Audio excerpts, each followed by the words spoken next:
The phone rang 5 times before I picked it up.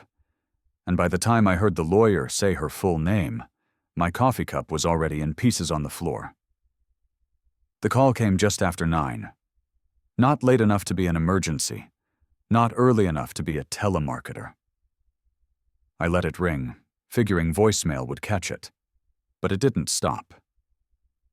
By the 5th ring, something in me cracked. I snatched the receiver off the hook. "This is Harold Whitaker," I said, as the warmth of the ceramic in my hand suddenly vanished. "Mr. Whitaker?" A woman's voice answered, crisp and neutral. "My name is Janet Lambert. I'm calling from Harper, Bailey, and Associates. I'm very sorry to inform you that Clarissa Montgomery Whitaker passed away on Tuesday evening." There are words that stick to your chest like molasses. That name, her full name. I hadn't heard it spoken out loud to me in 15 years, not since the divorce hearing in the spring of 2009, when the judge asked if I had anything to contest. I didn't. I signed. I walked away. Now, the cup fell from my fingers, hitting the kitchen tile with a sharp crack, then exploding into dull shards across the floor.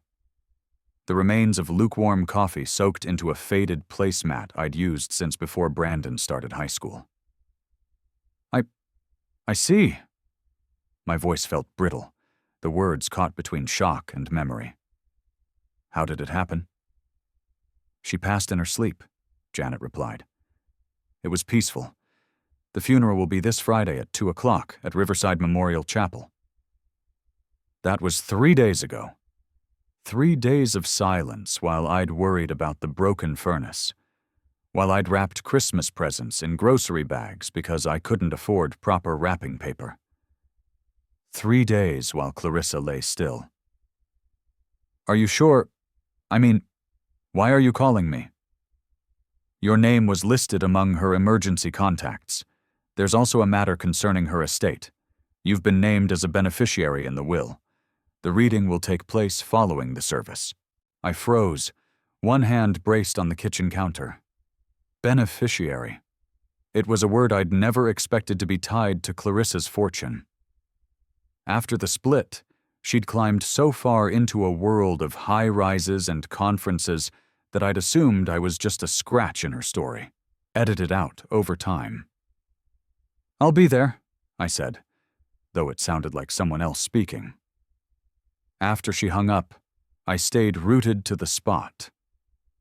The only sound in the apartment was the soft ticking of the clock above the stove and the occasional hiss from the old radiator. Outside, sleet tapped at the window pane like fingernails.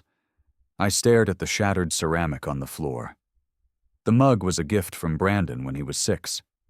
He'd painted it at a school fundraiser, his little fingers streaked in blue and red. I'd glued it back together once already. This time I let it lie. There's a heaviness that sets in when someone you once knew intimately becomes just a name on legal documents. It wasn't just her death that knocked the wind out of me. It was the realization that I hadn't even known she was sick. Or if she was. Maybe it was sudden. Maybe she didn't have time to call. Maybe she just didn't want to. I picked up the shards carefully, wrapping them in an old dish towel. My fingers trembled, not from the cold, but from something deeper. A churning ache I couldn't name.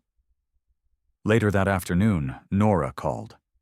My sister never missed a thing. She'd seen the obituary online. You going? She asked without preamble. To the funeral? Where else, Hal? Bingo night? I sank into the old recliner by the window. The stuffing had gone lumpy on one side. I don't know. She was your wife for over 2 decades. Was, I said softly. Nora sighed. Look, I know she hurt you, and Brandon, but people get to say goodbye, Hal, even when the person didn't say goodbye to them. That stuck. I knew she was right, but right didn't make it easy. I looked across the room at the crooked photo frame on the mantel. The 3 of us, me, Clarissa, and Brandon, at the Maple Hill Christmas Festival in 1998. She had on that ridiculous knit hat with the pom-poms. Brandon was sitting on her shoulders, laughing like he had the whole world in his hands. I hadn't taken that photo down, not once in all these years. The next morning, I pulled out the one good suit I owned. Navy blue, worn thin at the cuffs but still decent. I pressed it by hand, using the old iron I'd gotten as a wedding gift back in 1986. I shined my shoes with a dish sponge and a dab of petroleum jelly. Cheap trick Nora taught me. At night, I couldn't sleep. I kept thinking about the little things. How Clarissa used to make 2 cups of coffee in the morning even when I woke up late. How she would leave notes inside my lunch bag on big work days. Don't let the board beat you down. Love C. Then there were the fights. The nights I came home to find her pacing, headset clipped to her ear, ignoring me while she finalized a deal in London or Chicago. The time I asked her to skip a conference and she told me, "Some of us can't afford to live small." Like I had chosen my quiet life out of laziness. And then the worst thing. The day Brandon started mimicking her voice. "Dad, you just don't get it. That's not how the world works anymore." It wasn't long after that they stopped coming around.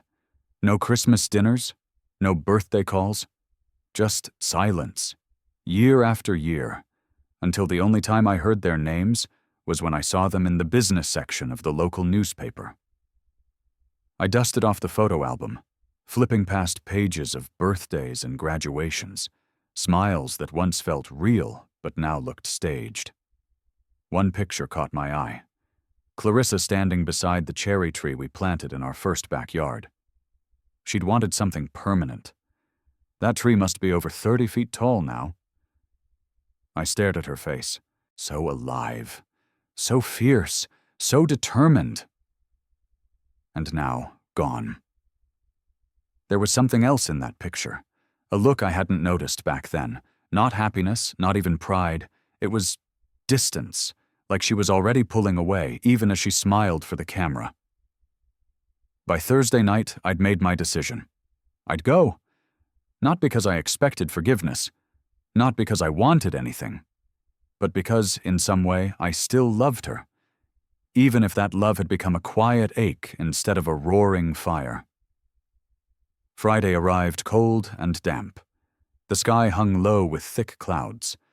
I walked to the end of the street to warm up the car early. The engine coughed once before turning over. 15 years old and still running. Like me, it refused to quit. I tucked Clarissa's obituary into my jacket pocket. It was cut from the local paper.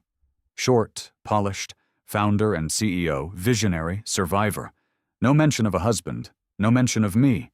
The drive to Riverside Memorial Chapel took less than 20 minutes, but it felt like crossing into a different world. Maple Hill's working-class streets gave way to manicured lawns, wide stone driveways, and homes with shutters that probably cost more than my entire roof. The chapel itself stood at the top of a gently sloping hill. Gothic in style, with stained glass windows and a roundabout drive lined with black cars that gleamed even under the overcast sky. I parked my Honda between a Tesla and a Cadillac. The paint was peeling on my driver's side mirror. Inside, the air was warm but heavy.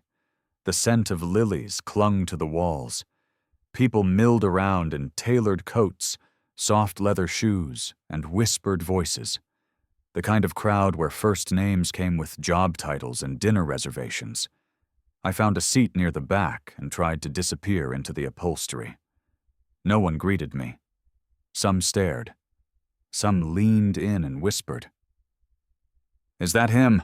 I thought he lived out of state. Didn't he take the settlement and vanish?" I let it wash over me. I'd learned long ago that some people needed villains to justify their heroes. And then the impossible happened. One of the ushers approached, leaned down, and whispered, "Mr. Whitaker, there's been a request from the family. You're invited to attend the will reading after the service." I nodded, but the word stuck in my throat. Why? Why would Clarissa include me in anything? The question stayed with me as the music started and the minister walked to the front. My hands were still, but my heart beat like a drum against my ribs. The pews were filled, but I'd never felt so alone. And that's when I made the call. I hadn't even stepped fully inside the chapel before Brandon spotted me, and the look on his face told me I'd just ruined his perfect day. He was standing near the altar, surrounded by polished wood panels and tall vases of white orchids. His posture was immaculate, shoulders square, suit pristine. For a moment, he didn't move, just stared, jaw tightening. Then he began weaving through the rows of mourners with the smooth confidence of a man used to commanding attention, his polished shoes barely making a sound against the carpeted aisle. It wasn't the first time I'd seen that look on his face. The same mask of disbelief and disdain had appeared years ago, the day I asked him to consider trade school as a backup. Back then, he had responded with silence and a tight, humorless smile. Today there was no smile, only fury. As he approached, the low hum of conversation around the chapel dropped to a hush. Dozens of eyes turned toward me. Some recognized me, though I knew they wouldn't admit it. Others looked on with open curiosity. In a room meant for mourning, it was now me who had become the disruption. "You shouldn't be here," Brandon said sharply, his voice just loud enough to carry through the pews. I nodded once, calmly. "I came to pay my respects. You lost the right to do that a long time ago." I didn't flinch. I had expected this. Brandon had inherited Clarissa's instinct for control, but none of her depth. "She was my wife for over 2 decades, I said. "I may not have been there in the end, but I remember how it began." A whisper of movement passed through the chapel, like wind in tall grass. A woman in the second row leaned toward her companion. A man with silver hair shook his head slowly. No one stood up. No one intervened.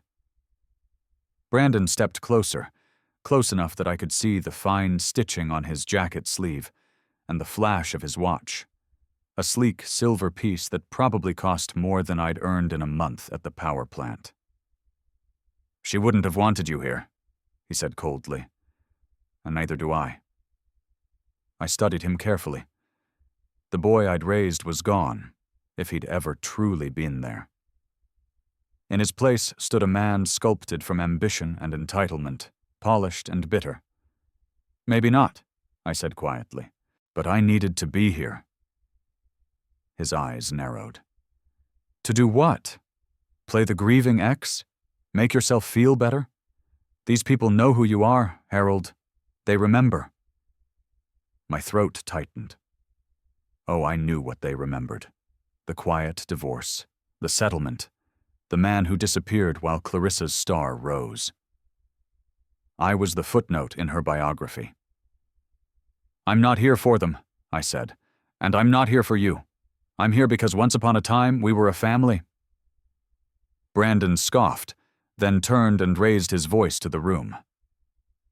"Everyone, I apologize for this disruption," he announced, gesturing toward me like I was a stain on a white rug.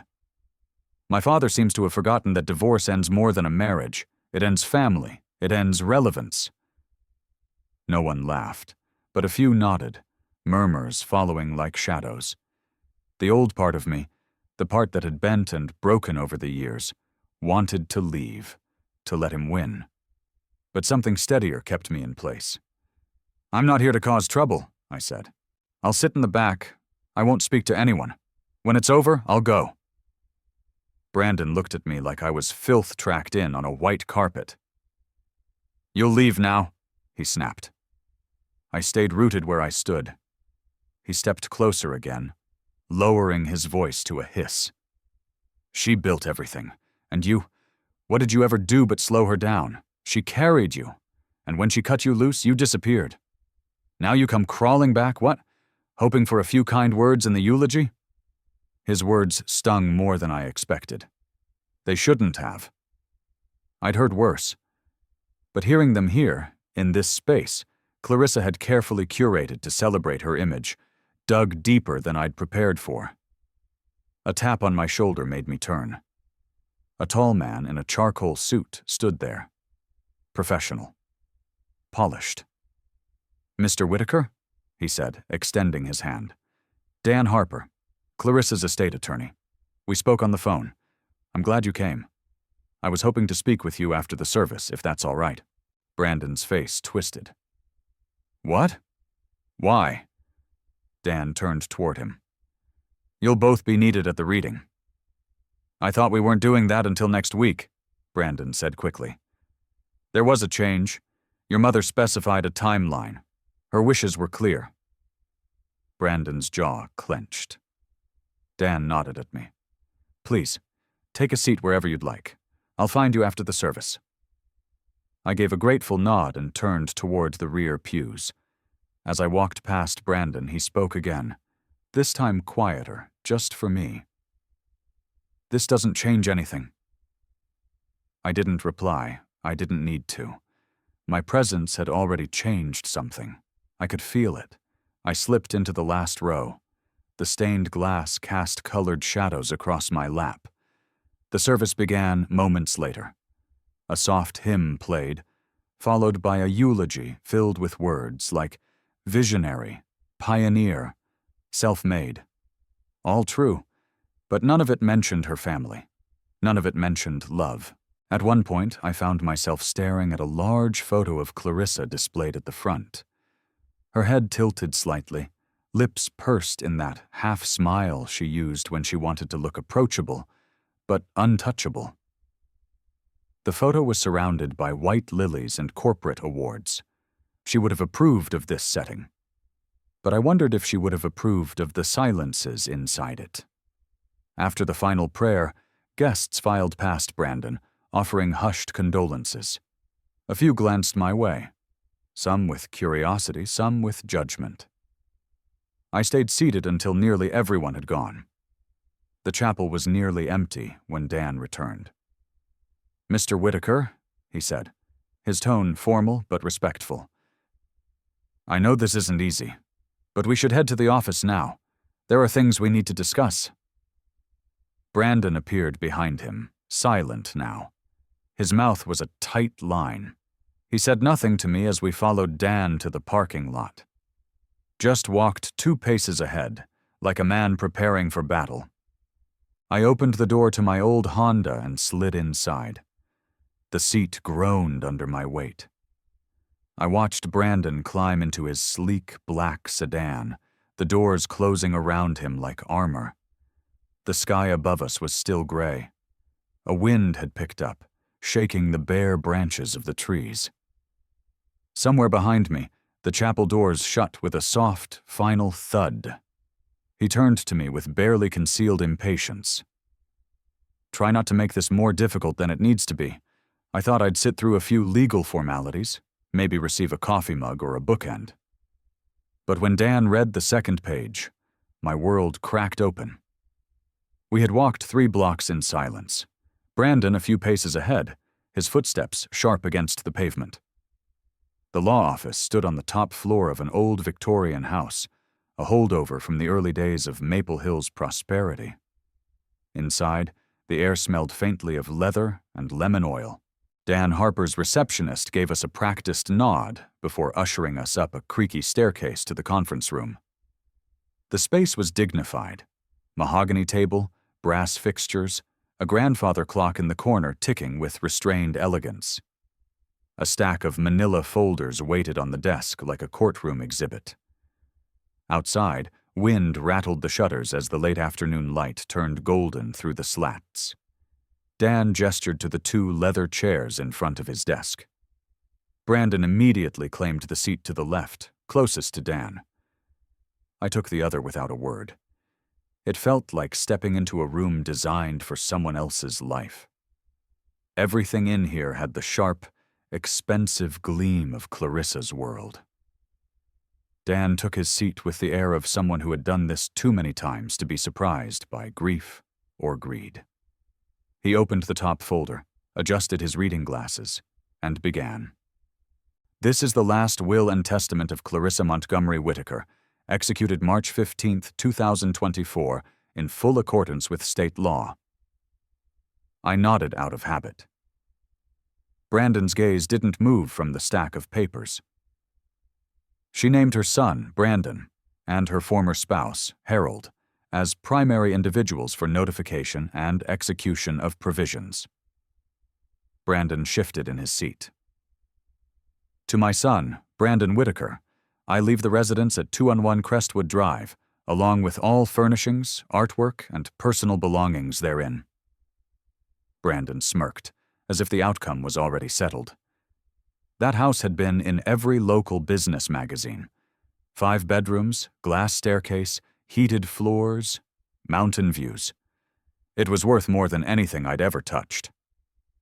In addition, Dan continued, she bequeathed to Brandon the sum of $500,000 to be drawn from her primary investment accounts within 60 days of probate. Brandon exhaled through his nose, his satisfaction just short of smug. Of course, he murmured, glancing at me as if expecting me to flinch. I didn't. The numbers were staggering, yes, but this had always been her world, not mine. Dan paused and turned the page. There are conditions attached, he said, lifting his eyes. The inheritance is contingent upon Brandon's continued employment with Whitaker Global for a minimum of 2 years following the execution date, or until such time as the company is sold or dissolved. Brandon blinked. Conditions? Dan nodded. It's all in writing. Brandon laughed once, short and bitter. She would never sell. That company was her entire identity. Why would she even mention dissolution? Dan didn't answer. He turned another page. What's next? Brandon said. Her jewelry collection? The lake property? What else? Dan looked at me for the first time since we entered the room. His gaze held something heavier now. Not surprise, but the weight of what he was about to say. To her former spouse, Harold Whitaker, he read, I bequeath the sum of $33,500,000 to be transferred from her primary investment accounts and securities portfolio. The room tilted. Not literally, but something in my chest shifted, as though gravity had lost its rules. I looked at Dan, then Brandon, then back again. There must be a mistake, I said quietly. There is no mistake, Dan replied calmly. Mrs. Whitaker reviewed every line of this will personally. Brandon's chair scraped against the floor as he stood abruptly. What the hell did you just say? Dan kept reading. In addition, I transfer to Harold Whitaker controlling interest in Whitaker Global Holdings, including 65% ownership, all associated subsidiary companies, real estate, patents, and assets. Furthermore, he is to be named chairman of the board of directors upon confirmation of transfer. Brandon's face had gone pale. His jaw moved, but no sound came out at first. What is this? He finally snapped. No, she would never. He's nothing. She hated him. She said he couldn't keep up with her. Dan placed the document down gently. These were her legally documented instructions. Brandon turned to me, eyes wide with disbelief.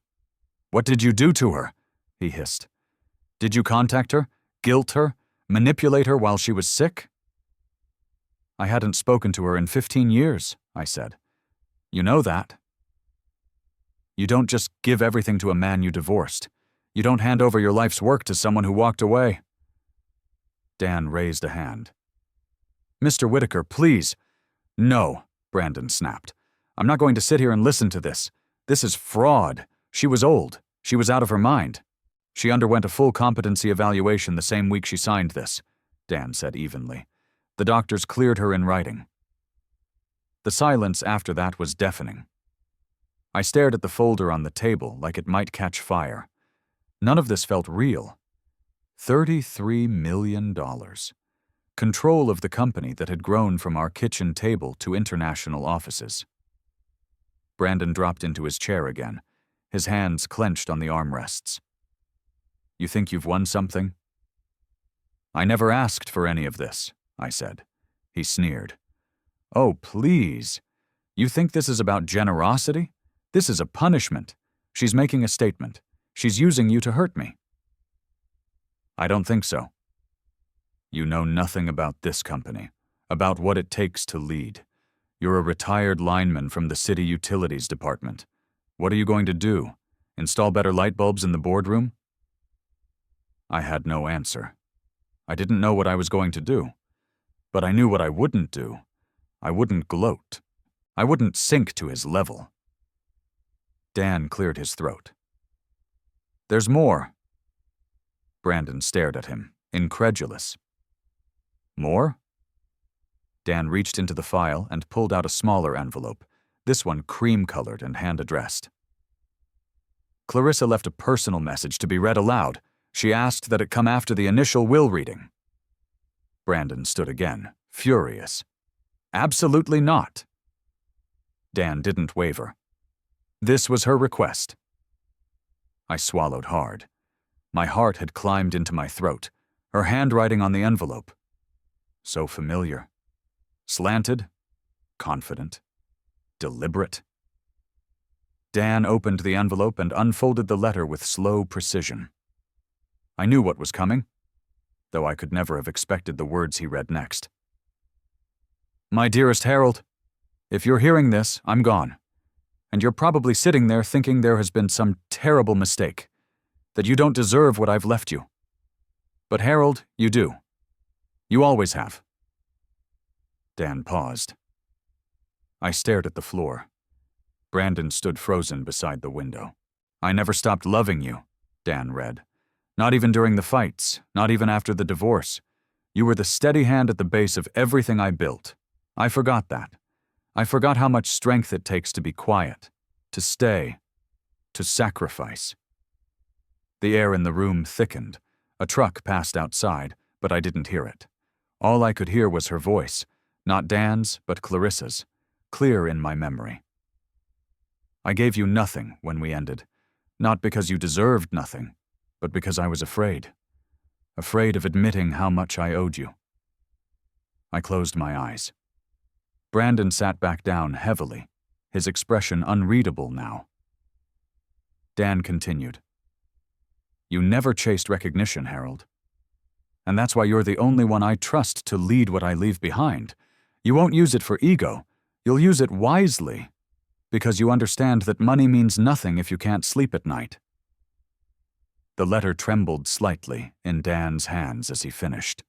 There are business notes in the attached packet, he said, placing a folder in front of me. Instructions for succession. Plans for what she wanted next. She wrote them for you. I reached out slowly, my hand hovering over the folder, still unsure. Brandon broke the silence, his voice raw. This isn't over. Dan did not respond. And that's when I made the call. She hadn't spoken to me in 15 years, but now, in death, her voice filled the room like she'd never left. Dan held the letter with the reverence of a man handling something sacred. His fingers pressed to the edges of the paper, as if careful not to smudge the ink. I sat there, numb, while the words kept coming. Not from Dan's voice, but from hers. Clear, commanding, still laced with that steel I remembered so well, yet softened by something I hadn't heard in decades. Regret. I used to wonder if Clarissa thought about what we had. If our marriage was just a stepping stone on her ladder, or if she ever looked back and remembered the small, quiet things that made us whole.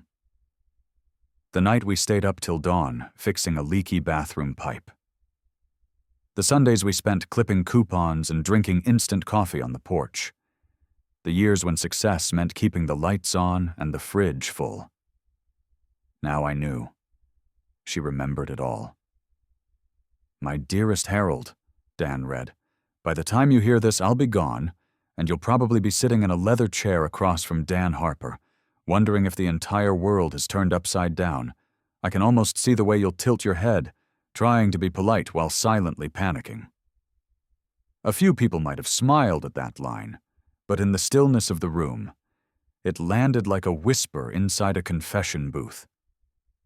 I know this inheritance doesn't make sense to you. I know you never expected it.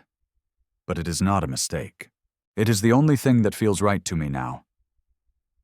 Brandon had gone still beside me. I didn't look at him. My eyes were on the floor, but my ears clung to every syllable like a man thirsty for water in the desert. I chased ambition so hard that I trampled over the things that made me human. You begged me to slow down. You begged me to see the family we were becoming, but I wouldn't. I couldn't. I was terrified of being ordinary. Dan paused, and the silence felt heavy, like it had shape. Brandon, he continued, and I heard the sharp breath from across the room. You were everything I ever hoped you would be. Brilliant, determined, polished. But you also became everything I feared you might. Unforgiving, image-obsessed, convinced that worth could only be measured in accolades and assets. I didn't turn to him, but I could feel his fury simmering. The room had grown smaller somehow, as if the letter itself had drawn all the oxygen into its paper fibers. You've never had to build something without a safety net, Clarissa's letter went on. You've never risked failure for love. You inherited my drive, but none of your father's balance. Dan adjusted his glasses, clearing his throat slightly. That is why, Brandon, I did not give you the company. You are not ready to lead with the kind of grace it demands. I hope one day you will be. I hope this will force you to grow. A sharp thud broke the moment, Brandon's hand hitting the table. Dan looked up but kept reading. To Harold, I leave not just money and ownership. I leave a responsibility, because I know you will carry it with humility. I know you will take care of the people inside those walls, not just the shareholders. My vision blurred. I tried to blink the heat away, but it stayed lodged behind my eyes, swelling into something I hadn't felt in years. Validation, not pride, not triumph. Just the long-overdue acknowledgement of a life lived in someone else's shadow. Dan's voice softened. You never asked for recognition, Harold. That's why you deserve it. Then came the final paragraph. I loved you. Even when I couldn't say it. Even when I chose my career over our family. Even when I hurt you in ways I can never fix. I loved you. And in the end, I remembered who held the ladder while I climbed. Dan folded the letter slowly and placed it back in its envelope. He looked up at us, the solemnity in his face marking the end of something sacred. Brandon stared straight ahead, unmoving, his eyes glassy and jaw clenched. I could see him shaking, barely perceptible tremors in his hands. This is fraud, he muttered. Dan remained composed. It is not. She was manipulated. She was confused. No, Dan said. She was clear, focused, and sharp. These documents were reviewed multiple times, including by external counsel. Her mental evaluation came back flawless.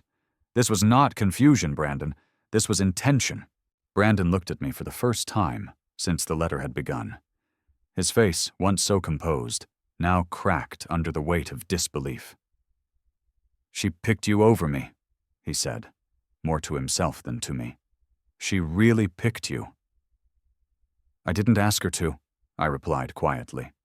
I didn't know. That makes it worse. Dan moved a folder forward. There are transition documents, ownership certificates, company succession protocols, and letters to department heads. Clarissa prepared all of this herself. Brandon shoved back from the table and stood, pacing towards the window. The light outside had faded, leaving the streets below cloaked in early winter dusk. Cars passed slowly, headlights cutting through the mist. He crossed his arms. I gave her everything, he said, voice shaking. I worked for her company. I upheld her image. I kept her name spotless. You lived in her reflection, I said, not unkindly. But you never looked back at the source. He turned toward me. What makes you think you're worthy of this? You, the man who walked away. I met his stare evenly. I didn't walk away. I let her go because she needed the space. And I stayed gone because she asked me to. That's not abandonment, Brandon. That's love. He scoffed. You're a fraud. A sentimental old man with nothing left to lose. No, I said. Now I have something to protect. Brandon shook his head. You think this is some kind of redemption arc? Some soft Hollywood ending where you become the wise elder and I learn a lesson? You're wrong. Dan didn't interrupt this time. He let the moment settle.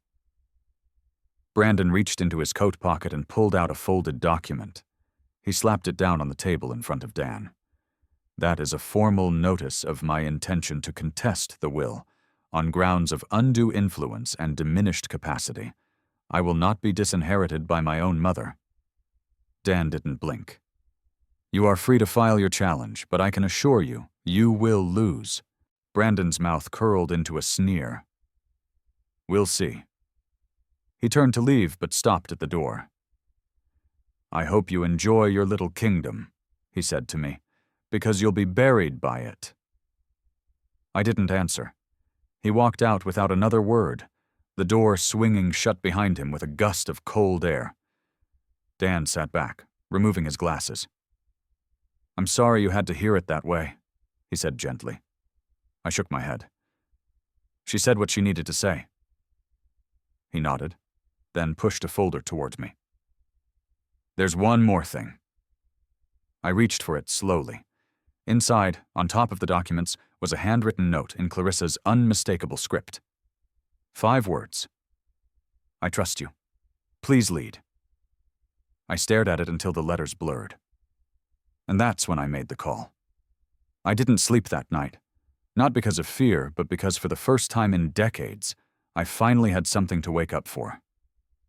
The house was still, the kind of stillness that settles in deep winter when the radiators hum and the windows hiss against the cold. I sat in my kitchen with a pot of coffee, not a cup, just the whole damn pot, and stared out the window at a sky that was slowly bleeding orange.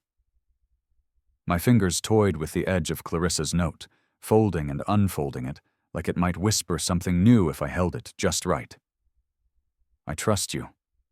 Please lead. That sentence had carved itself into my chest. By 7, I had already shaved, dressed, and packed a briefcase that hadn't seen daylight since the year the city retired me. I wasn't sure what to wear to a boardroom where everyone knew I'd once patched drywall in a basement office. But I settled on what I knew. Clean lines, good shoes, and a pressed jacket. Whitaker Global's main building sat like a monument in the heart of downtown. Steel and glass towering above the local coffee shops and City Hall, its logo etched into a gleaming slab of granite out front. I had stood outside that building 1,000 times before, waiting to pick Brandon up from internships, waving at Clarissa through a conference window during the early years. But I'd never stepped foot inside as someone who had power. The security guard looked up as I approached. Young guy, couldn't have been more than 25, with eyes glued to a tablet and a badge scanner slung around his neck. Can I help you? He asked, polite but distracted. I offered my ID and the letter from Dan's office. I'm Harold Whitaker. I have an appointment with the executive team. He scanned the letter. Then his eyes flicked to me, then back to the letter. One moment. He tapped something into the tablet and picked up the phone. I could hear faint murmurs, then a stiff silence. Yes, sir, he said into the phone. Understood. When he hung up, his demeanor had shifted entirely. He stood and opened the gate himself. Mr. Whitaker, they're expecting you. Elevator to the 22nd floor. Boardroom is straight ahead. Thank you. The elevator doors opened with a low chime. The ride up was smooth, silent. My heart, on the other hand, wasn't. It pounded against my ribs like it had somewhere to be. When the doors slid open, The boardroom door already stood ajar. I stepped inside. 8 pairs of eyes turned to me, some surprised, some curious, 1 or 2 unreadable. But none warm. "Harold," came the greeting from a tall woman at the far end of the table. Her name tag read, Sasha Green, CFO.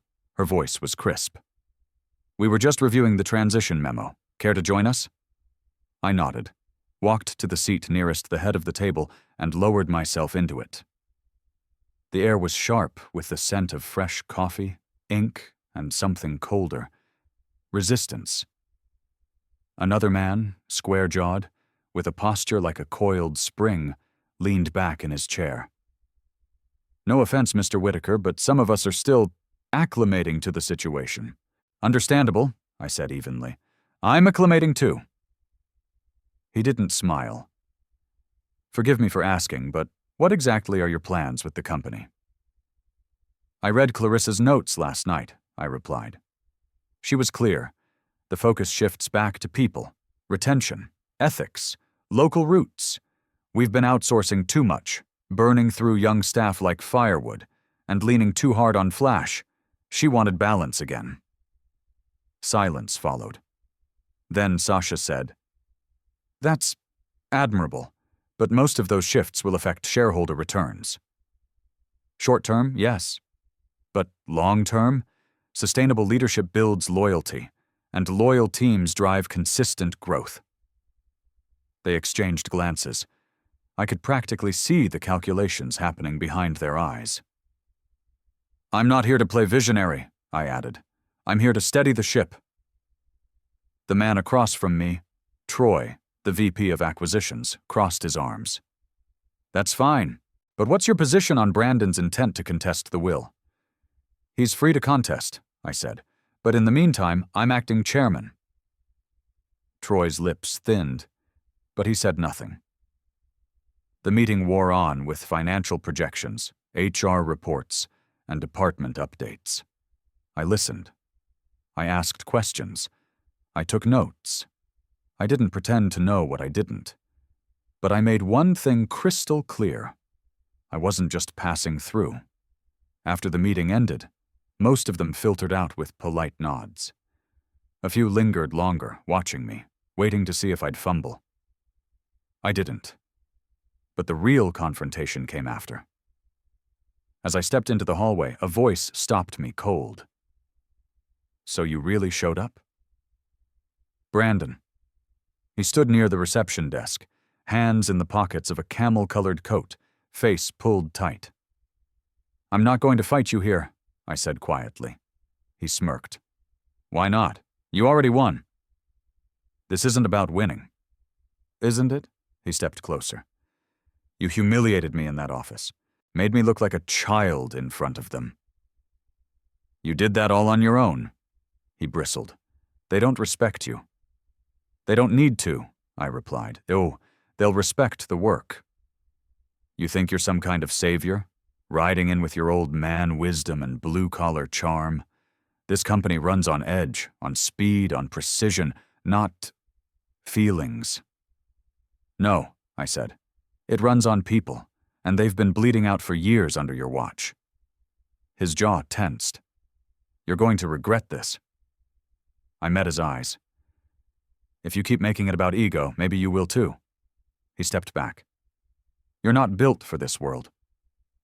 I let out a slow breath. "Clarissa thought I was."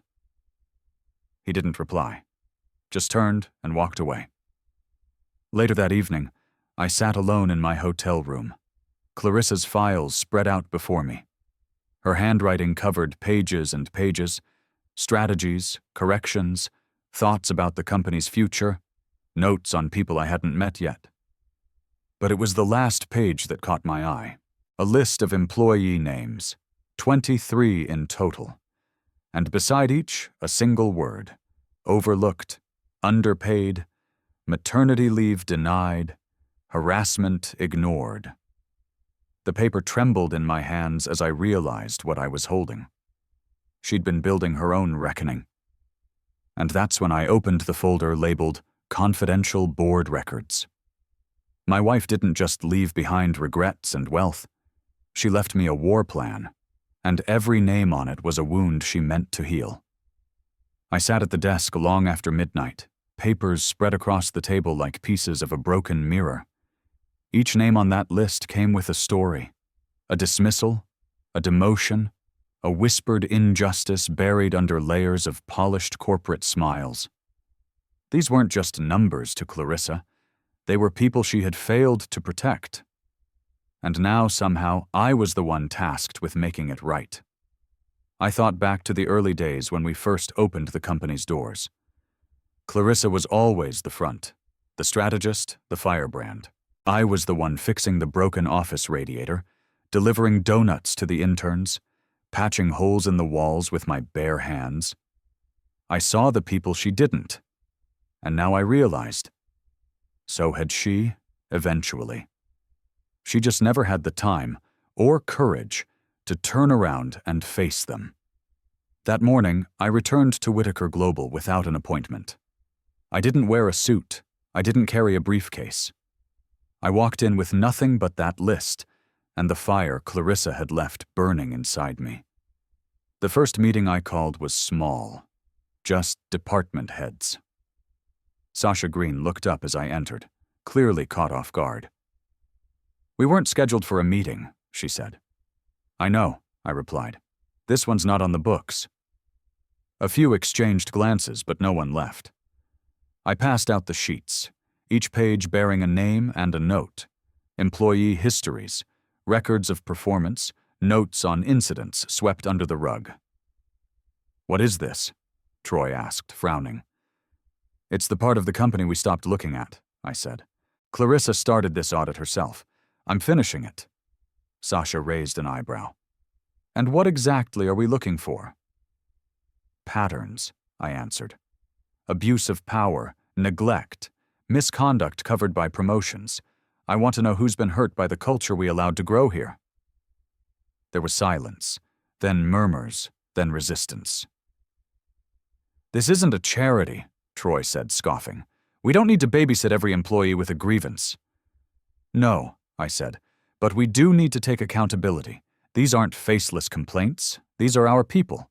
Or did we forget that behind every title is a human being?" Sasha looked back at the papers. "Clarissa really left this behind?"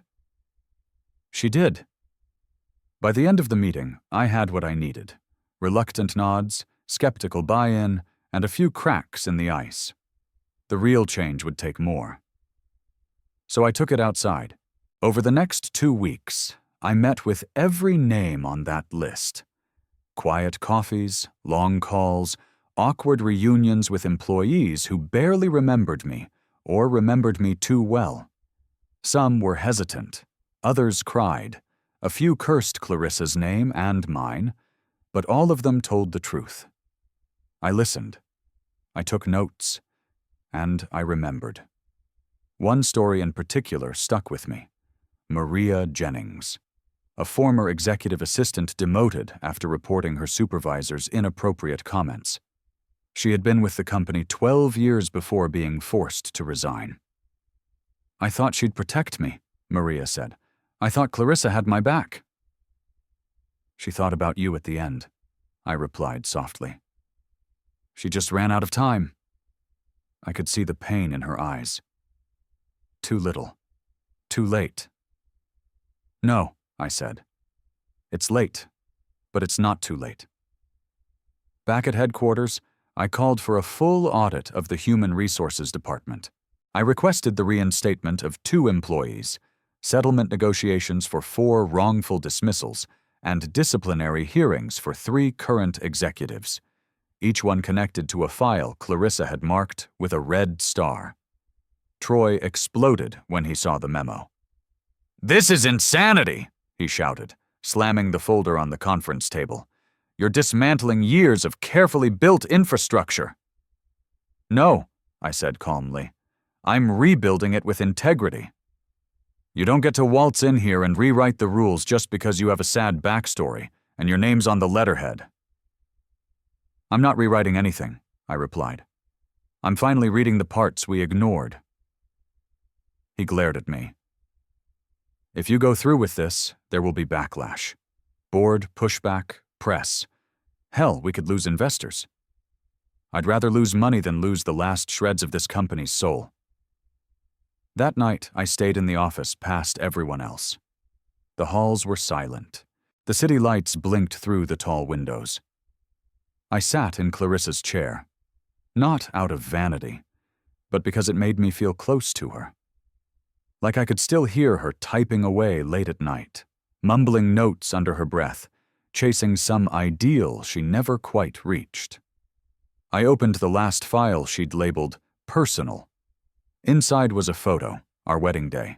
Simpler times, before the boardrooms and billion-dollar deals.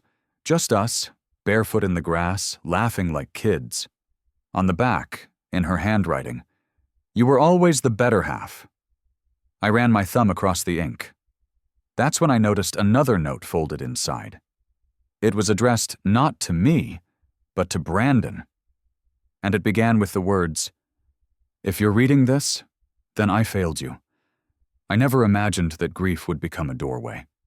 Not just into mourning, but into reckoning, rebuilding, and remembering who I really was. When Clarissa passed, I thought I'd spend my remaining years quietly, maybe tending to the garden she never had time for, walking the dog we kept promising we'd get. Instead, I found myself in the heart of a storm she left behind. Not by accident, but by intention. She handed me the fire she'd carried too long on her own, and in doing so reminded me that love doesn't always end with soft memories. Sometimes it ends with unfinished business, and the courage to finish it. Brandon was never a bad person. But arrogance, especially when layered over pain and fear, becomes its own kind of cruelty. He saw the company as his inheritance, his right. And when I stepped in, not as a replacement for Clarissa, but as a guardian of what she truly wanted, it forced him to see a version of himself he had avoided for years. I didn't come in swinging. I came in steady. But in his eyes, that steadiness was a threat. For every paper I signed, for every apology I offered to a long-overlooked employee, I felt the weight of years. Years I had let myself believe I was just the helper, the hands behind the vision. But Clarissa had seen more in me than I had allowed myself to believe. And somewhere deep down, she knew that the company we built together had drifted far from the values that once made it matter. I was never meant to lead in the conventional sense, but I was meant to restore what mattered most. There were moments I doubted myself. Moments I looked in the mirror and saw nothing but an old man trying to swim in a world full of sharks.